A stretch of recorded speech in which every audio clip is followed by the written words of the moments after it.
दोस्तों, आप सभी का स्वागत है मेरे यूट्यूब चैनल पे। आशा करते हैं आप सभी अच्छे होंगे, स्वस्थ होंगे, तंदुरुस्त होंगे और जहां भी होंगे अपनी जिंदगी गाड़ी को चलाने की कोशिश करोगे। दोस्तों, अगर आप इस चैनल पे नए हैं तो चैनल को सब्सक्राइब कर लीजिए, बेल आइकन को क्लिक कर लीजिए और ताकि नए वीडियो का नोटिफिकेशन आप तक सबसे पहले पहुंच सके। दोस्तों, अगर इसके पहले का वीडियो आपने नहीं देखा है तो डिस्क्रिप्शन में जाइए, वहां पर सभी वीडियो का लिंक दिया हुआ है, उसको क्लिक कीजिए और सारा वीडियो देखिए ताकि आपको ये चैप्टर अच्छे से समझ में आ जाए।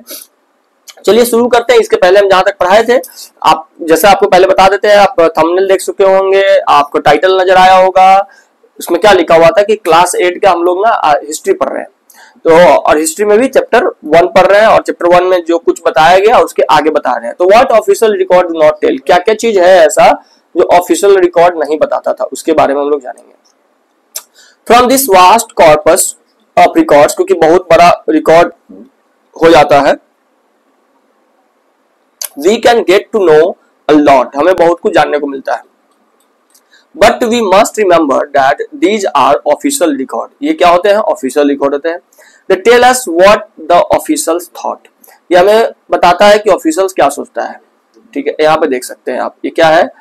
Mapping and survey operation in progress in Bengal, Bengal में क्या हो रहा था? मैपिंग हो रहा था, यानी कि मैप बनाया जा रहा था और सर्वे हो रहा था। Drawing by James Prinsep 1832, note how all the instruments that were used in survey, सर्वे में किन किन चीजों का इस्तेमाल किया जाता था।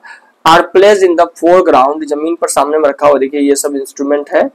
देखिए, to emphasize the scientific nature of the project, ये बताने के लिए कि इस प्रोजेक्ट को हल्के में न ले, ये बहुत ही अच्छे तरीके से, बहुत ही साइंटिफिक तरीके से किया जा रहा है, कुछ भी ऐसा थोड़ा बहुत नहीं है। Not fit for the human consumption, आप यहाँ पे देखिए ये क्या है, इसके बारे में हम थोड़ा पढ़ते हैं। Newspaper provides accounts of movements in different parts of the country, हमारे देश के अलग अलग हिस्सा का ना बहुत सारा चीज हमें बताता है। Here is a report of police strike in 1946, more than 2000 policemen in Delhi refused to take their food on Thursday morning as a protest against their low salaries, उन्होंने भोजन लेने से मना कर दिया क्योंकि उनका सैलरी बहुत कम था, तो उनके खिलाफ वो स्ट्राइक कर रहे थे, प्रोटेस्ट कर रहे थे। And the bad quality of food supply to them, उनको बहुत ही खराब गंदा खाना दिया जा रहा था, उसके लिए वो जो है ना स्ट्राइक पर थे। तो पुलिस लाइन का किचन, आज भी हमारे यहाँ पुलिस लाइन है, पटना में पुलिस लाइन है, तो अभी भी वही चीज अंग्रेजों वाला चीज ही है, ऐसा कुछ नहीं है। हमारा देश आजाद हुआ लेकिन we are just following the अंग्रेज system. As the news spread to the other police station, the men there also refused to take food.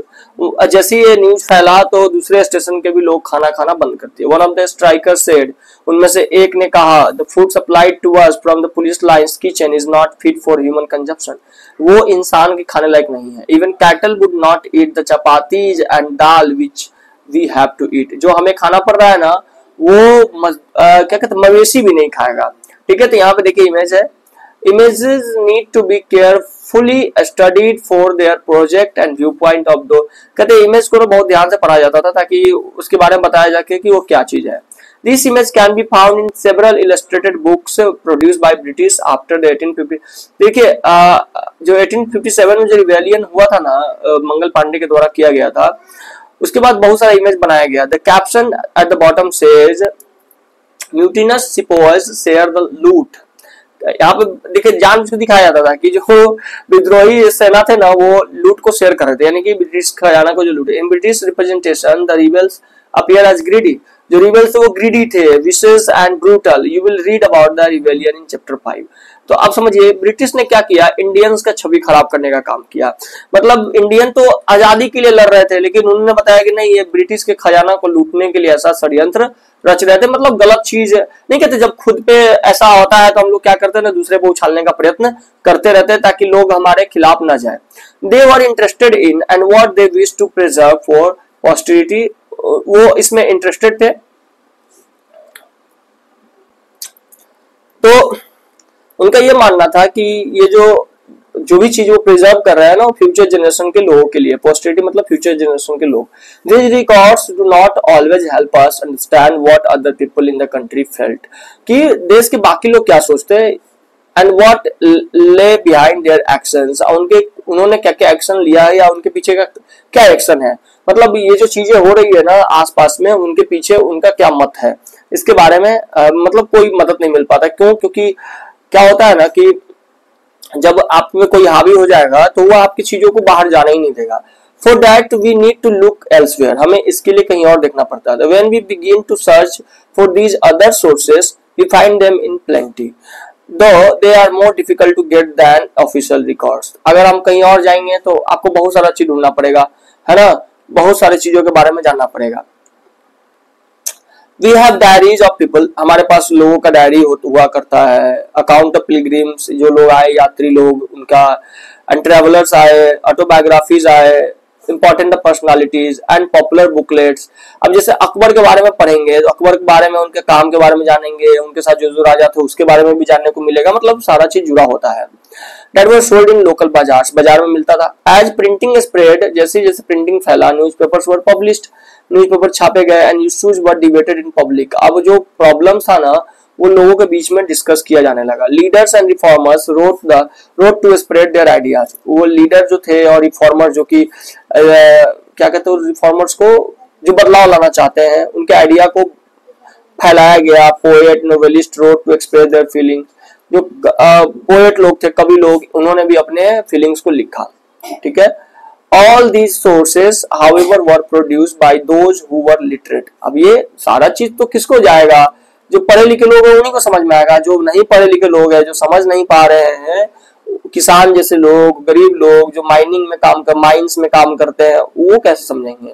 उनको समझाना थोड़ा दिक्कत था. तो उसके लिए रेडियो लाया गया, या किताब पढ़ करके उनको बताया जाता था. रेडियो का बाद में आया था, हम ऐसे बता दिए. तो उनको किताब पढ़ करके समझाया जाता था, बताया जाता था कि ऐसा ऐसा हुआ है. ठीक है. तो इस तरीके से जो है ना, उस समय के बात जो है, रिकॉर्ड्स जो कि रिकॉर्ड रखा जाता था, वो रिकॉर्ड उन्हीं लोगों में पढ़ा जाता था, समझा जाता था. थैंक यू दोस्तों, आज के लिए ये चैप्टर खत्म हो गया है. अगर आपको समझ में आया होगा रिकॉर्ड्स के बारे में कि जो ब्रिटिश लोग थे वो अपना रिकॉर्ड्स को कहाँ रखते थे, किस किस रूप में उन्हें, उनके बारे में हमें जानने को मिल सकता है. तो इस अब हम क्या कर सकते हैं, न्यूज़पेपर पढ़ सकते हैं, लीडर्स के बारे में जान सकते हैं, रिफॉर्मर्स के बारे में जानेंगे तो हमें उस काल में, उस समय में जो जो चीज हुआ है उसके बारे में जानने को मिलेगा. अगर आपको वीडियो पसंद आया तो वीडियो को लाइक कर दीजिए और चैनल को सब्सक्राइब कर लीजिए अभी तक नहीं किए. तो बहुत ही रॉ चीज पढ़ाते हैं, ऐसा नहीं है कि कुछ प्रिपरेशन करके हम आते हैं, कुछ धाकर सा, जो एकदम रॉ है, जिससे हम बच्चों को चाहते कि कनेक्ट करें, जो खुद से पढ़ करके समझने की कोशिश करें. बस वही चीज बताने की कोशिश करते हैं. कुछ भी अपने तरफ से एक्स्ट्रा करने की कोशिश नहीं करते हैं. एक्स्ट्रा इन द सेंस कि कुछ नया चीज डालने के, क्योंकि बहुत लंबा खींच जाएगा. तो जो आपके बुक में दिया हुआ है वो चीज आपको समझाने की कोशिश करते हैं. अपने तरफ से जो हमको मेरा जो थॉट होता है वो हम आपको एक्सप्लेन कर देते हैं.